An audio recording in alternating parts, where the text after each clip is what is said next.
এখন আর কিছু ভালো লাগে না, কারণ আমার কাছে সবই আছে।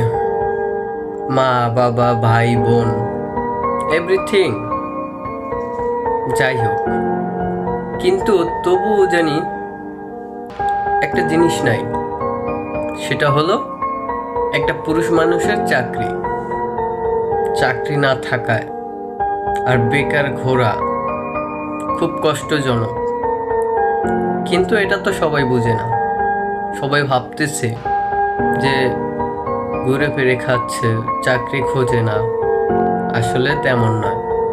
সব ছেলেরই লাইফে চাকরি দরকার, কিন্তু ফ্যামিলি তো থেকে বোঝে না।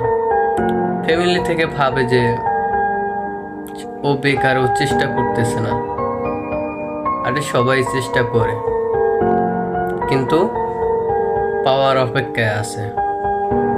আসলে ছেলে মানুষ বেকার থাকাটা যে কত কষ্ট, যে বেকার আছে সেই বোঝে। কারণ বেকার থাকা একটা ছেলে মানুষ চলাফেরা নিয়ে, বাট অনেক কিছু নিয়ে খুব কষ্টতে চলে।